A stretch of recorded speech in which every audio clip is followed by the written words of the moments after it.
Hola, and thank you for finding me here at my original YouTube channel since 2020, Benidorm and beyond. I produce positive, upbeat and informative videos at least 3 times a week about the fantastic tourist city of Benidorm, where I have lived for over a quarter of a century now.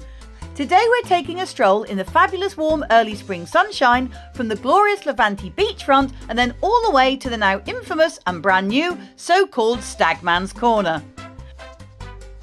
We started on the Promenade, with this section known as Avenida de Madrid, directly outside the popular beach-facing Bar of the Jungle, where many punters were clearly enjoying their current 2 for €12 cocktail offers, whilst enjoying that beautiful view of the Mediterranean Sea and Peacock Island for free.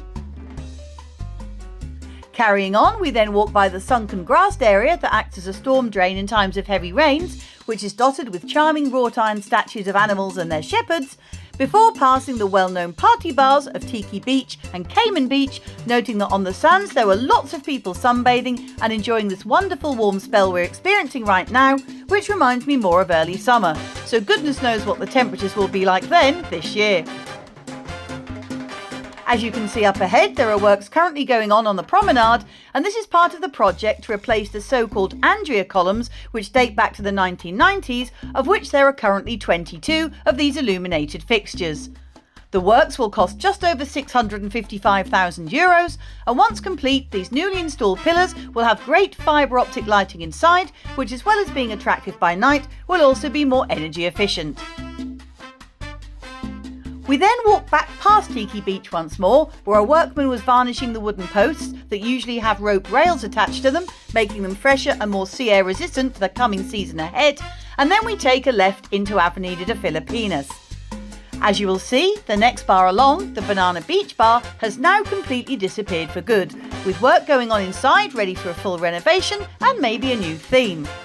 However, with Tiki Beach having posted on their Facebook page on the 4th of February that they are working on the biggest surprise in history, one can only assume that they have taken over this venue, which is rather handily adjacent. Either to expand and knock through into this space eventually to increase the capacity of the current bar, or to become a slightly different but on-brand sister pub, so watch this space in the future to see what it turns out to be. Online comments beg that if it is to be part of the Tiki group, that the toilets will be bigger and better than the current offerings in Tiki Beach, whilst others joke it's another part of Frank the Stagman's ever-growing empire.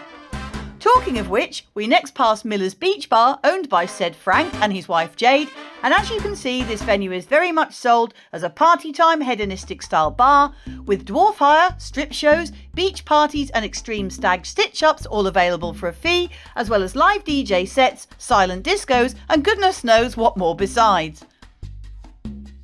But as always, there were some customers out on the terrace soaking up the sunshine, with a PR guy telling anybody that passed that Frank will be here soon.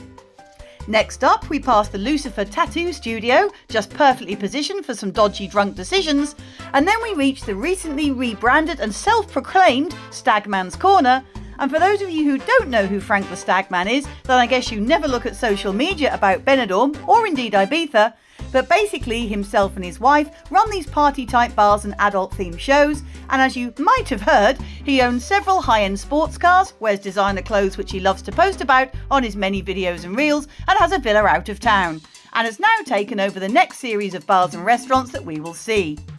By the way, there was also a very notorious Christmas Day dinner scandal at one of these venues, which pretty much went viral over here and in Britain, but I won't comment on that myself and we'll just move on. So next we walk by the restaurant that was previously known as Rock and Ribs, which on some advertising, although not on all the banners yet, has been renamed as the Stagman Sports and Grill, with the extra large mixed grill rather charmingly promising to be effing delicious and of course 100% recommended. There is a large alfresco terrace to enjoy your food and drinks on, and inside is a pool table for those who fancy a game. Adjacent is the locale that was previously the Italian restaurant of Malta Pasta, with curiously their exterior terrace always having been dubbed as the Old Fox Tavern, and this venue has now been renamed as Stagman Steakhouse and Pizza, with an LED screen hanging overhead facing the passageway we've just walked down, which presumably will be filled with full neon nighttime advertising for this self-styled Stagman world. We'll then turn onto the bustling avenue of the Avenida de Mediterraneo, where we see more new signage for this Stagman kingdom, Also featuring Jade with her prominent pink and blue hair, which is no doubt inspired by the comic book character of Harley Quinn, who has featured in recent Batman movies, and it's here that we'll finish today's vlog. I really hope that you've enjoyed strolling along in the sunshine with me today, and hopefully I'll catch you here again at Benidorm and beyond soon. Maybe on another of my info-packed street or beachfront walks, or to nosy around one of the resort's well-known hotels where I bring you a fly-on-the-wall look around inside and out, or to show you a whole host of new bars, businesses and building work and more besides. I'll see you out and about next time, and until then, bye for now, adios, and see you again soon. Cheers!